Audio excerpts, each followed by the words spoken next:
Ary Jehovah kosa efa nampiteny anao androany fa firenena rakitra soa azy ianao, araka izay nolazainy taminao mba hitandremanao ny didin-drehitra. Deutéronome 4:20.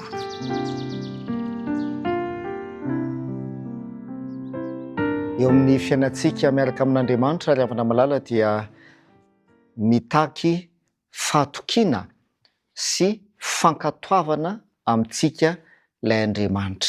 Aza adintsika fa noho ny tsy fankatoavan'ny Adama sy Eva no nahatonga ny fahotana tafiditra teto amin'ity zao tontolo izao misy antsika ity. Ary ampandalovon'Andriamanitra fitsapana isika mba ahitany ny fahatokiantsika aminy. Tsy hoe faly mahitatsika alaim-panahy Andriamanitra na hoe faly mahitatsika ao anatina fizan-toetra Andriamanitra, tsia, fa te hanamboatra antsika izy ary te hamolavola ny toetrantsika izy. Ny didin'Andriamanitra dia fanehoana ny toetran'Andriamanitra, ary izany mahatonga n'Andriamanitra mitaky amintsika fankatoavana tanteraka an'izany didin'Andriamanitra izany. Tafiditra ao anatin'izany didin'Andriamanitra izany ny didy fahefatra izay mitaky amintsika ny fitandremana ny sabata. Satria nahoana? Satria ny sabata no fanehontsika voalohany indrindra ny fanekentsika an'Andriamanitra ho ilay mpamorona an'izao rehetra izao. Ny sabata koa dia voalazan'ny ten'Andriamanitra ao amin'ny Ezekela 20:20 dia miteny ny ten'Andriamanitra fa nomenantsika ny sabata mba ho famantarana eo amin'Andriamanitra sy eo amintsika ihany koa. Zao no voalaza ilay ten'Andriamanitra amin'ny Ezekela 20:20. Ary manamasina ny sabata koa ho Jehova mba ho famantarana ho amiko sy ho aminareo, ka dia ho fantatrareo fa izao Jehova no Andriamanitrareo. Ry havana malala, izany no afatra izay omen'Andriamanitra atsika amin'ity andro ity, izay andro sabata, izao andro izao dia te hanavaka ny olony Andriamanitra. Ary ny sabata no mampiavaka ny manompo an'Andriamanitra sy ny tsy manompo azy.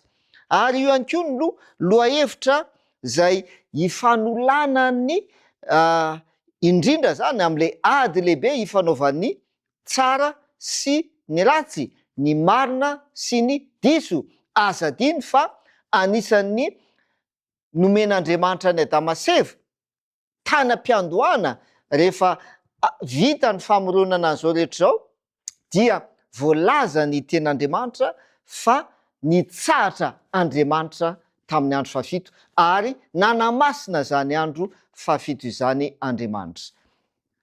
Avy eo dia nomena ny olona zany andro fahafito, andro sabata zany, mba ho tandreman'ny olona ihany koa, mba ho ankatoavy ny olona ihany koa.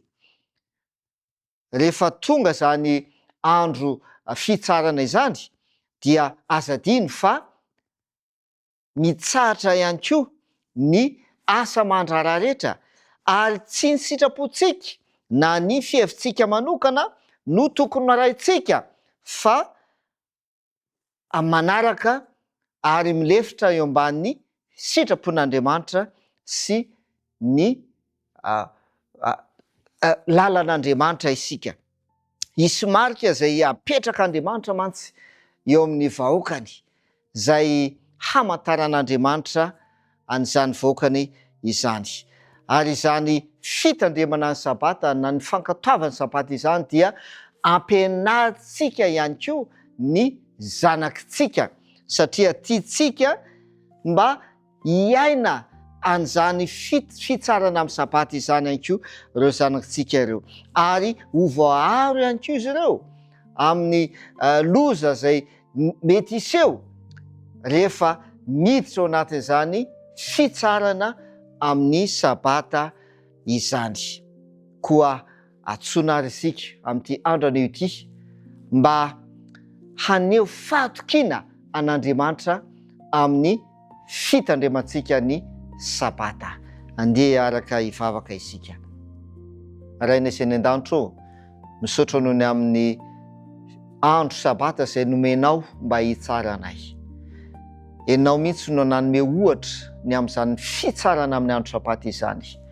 Dia tombontsoa ho anay amin'ity andro sabata ity ny mandray anjara ary indrindra mitsahatra ihany koa amin'izany andro sabata izany. Dia mino izay fa handray fitahiana izay efa nomaninao omena ny vahoakanao amin'izao andro sabata izao. Amin'ny anaran'i Jesosy. Amen.